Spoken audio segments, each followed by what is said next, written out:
নমস্কার, কেমন আছেন সবাই? কৌতুকি পারমিতা আবারও আপনাদের স্বাগত জানাই। আজকে একটা বিশেষ দিন। আজকে প্রায় 4 মাস বাদে ওম আসছে। সকালবেলাটা ছিল প্রচণ্ড কুয়াশা, এখন একটু পরিষ্কার হয়েছে, আস্তে আস্তে রোদও উঠছে। তবে আমাদের এখানে রাস্তার আলোগুলো কিন্তু এখনও জ্বলছে।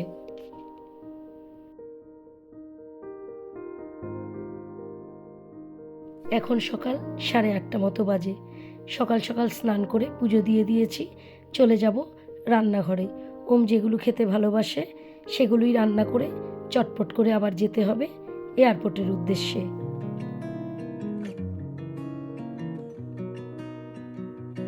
রান্নাঘরে ঢুকেই প্রথমে বসিয়ে দিয়েছি মুগ ডাল, করে নিয়েছি মাংস, ফুলকপি দিয়ে আলু দিয়ে মাছের ঝোল, পেঁয়াজ দিয়ে আলু ভাজা, আর মুগ ডালটা করেছি মাছের মাথা ও কড়াইশুঁটি দিয়ে।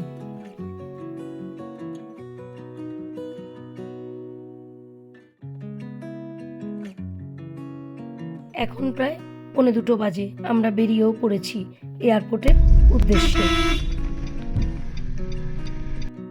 আইএলএস হাসপাতালকে ডান দিকে রেখে আর নতুন সেক্রেটারিয়েটকে বাঁ দিকে রেখে আমরা চলছি এয়ারপোর্টের উদ্দেশ্যে। এই রাস্তাটা দিয়েই খুব তাড়াতাড়ি এয়ারপোর্টে যাওয়া যায়। আমাদের এদিক থেকে এই রাস্তাটাই সবচেয়ে সুবিধাজনক পথ।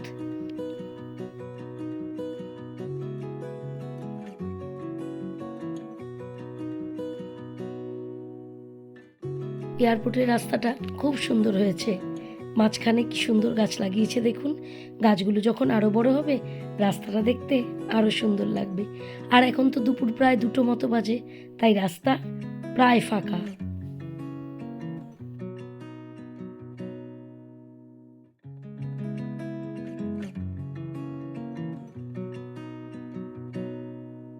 আমরা যে ব্রিজটা দিয়ে যাচ্ছি তার পাশাপাশি নতুন আরেকটা ব্রিজ তৈরি হচ্ছে। যানজটকে এড়াবার জন্যই বোধহয় ওই ব্রিজটা তৈরি হচ্ছে। চলে এসেছি এয়ারপোর্টের একদম কাছাকাছি। 2022 সাল থেকে প্রত্যেক বছরই 4 বার এয়ারপোর্টে আসা যাওয়া হয়। 2 বার আসি, ওমকে নিয়ে যাই, আবার 2 বার আসি, ওমকে দিয়ে যাই। মে মাসে গরমের ছুটি পড়লে ওম আসে, আর জুলাইয়ের শেষ বা আগস্টের শুরুতে আবার চলে যায়। আবার যখন ডিসেম্বর মাসে শীতের ছুটি পড়ে তখন আসে, জানুয়ারিতে চলে যায়। এই চলছে বিগত 2.5 বছর ধরে। তবে গরমের ছুটিটা বরাবরই 1.5-2 মাসের থাকে, আর শীতের ছুটিটা থাকে 22 থেকে 27 দিনের।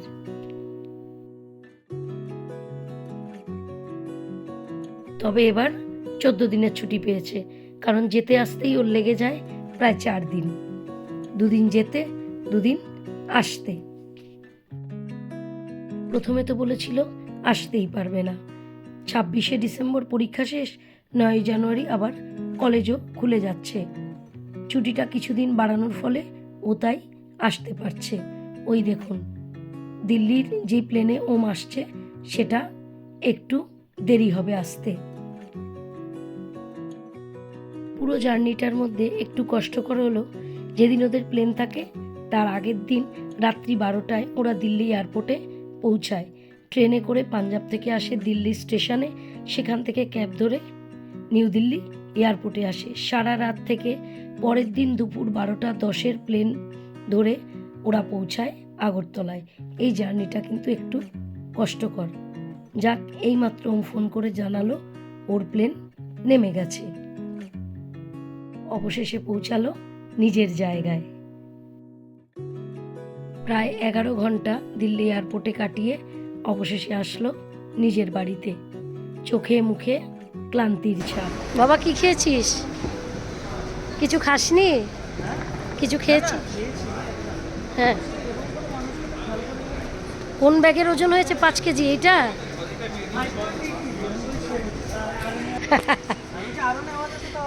হ্যাঁ, ও মা, এটার মধ্যে তো 25 কেজি ধরে। আরে ঠিক আছে, কিন্তু আমি 5.8 কেজি আমি বুঝিনি এত কম হয়ে যাবে। তুই তো জামা কাপড়ই আনিসনি। বেশি একটা আনি। চলো যাও, তোমার সামনে যাও। এদিক ব্যাক যা,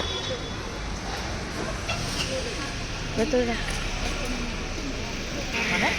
একবার করে আসিস আর একবার করে বড় বড় লাগে। চল।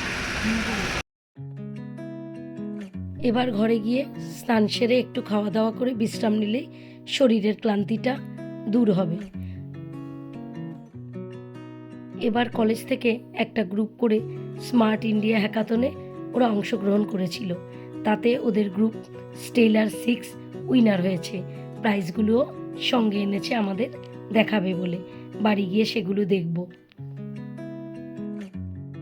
গরমের ছুটি কাটিয়ে কলেজে যাওয়ার পর থেকে বিগত 4 মাস ধরে ওরা পরিশ্রম করছিল এই স্মার্ট ইন্ডিয়া হ্যাকাথনের জন্য। অবশেষে পরিশ্রমটা ওদের সার্থক হলো। এভাবেই জীবনে এগিয়ে যাও, বড়দের আশীর্বাদ নিয়ে, ছোটদের ভালোবাসা নিয়ে। অক্লান্ত পরিশ্রমের ফল পেয়েছে ওরা 6 জন, এই স্টেলার 6 গ্রুপটা। তোমাদের সবার জন্য রইল শুভকামনা। সুস্থ থাকো, ভালো থাকো, আনন্দে থাকো, জীবনে এইভাবেই এগিয়ে যাও।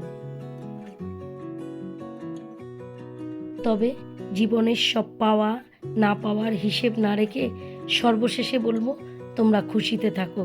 তোমাদের জীবনটা যেন খুশিতেই পরিপূর্ণ থাকে। আর সফলতা তোমাদের জন্মসিদ্ধ অধিকার।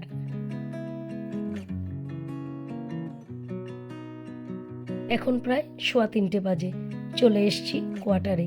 সারা রাস্তা ও শুধু ওদের 6 জনের অক্লান্ত শ্রমের গল্পটাই করে গেল। এখন ঘরে গিয়ে বিশ্রাম নিয়ে কিছুক্ষণ বাদে ওর মুখে শুনবো ওরা কি কি কাজ করেছিল, আর চেষ্টা করব বোঝারও। আপনারা সবাই ওদেরকে আশীর্বাদ করুন, ওরা যেন এইভাবেই জীবনের পথে এগিয়ে যেতে পারে। তাহলে আমার এই ভিডিওটা এখানেই শেষ করছি। আমার ভিডিওটা ভালো লাগলে ছোট্ট করে একটা লাইক করে দেবেন। ভালো থাকবেন, সুস্থ থাকবেন, আনন্দে থাকবেন। দেখা হবে আবার।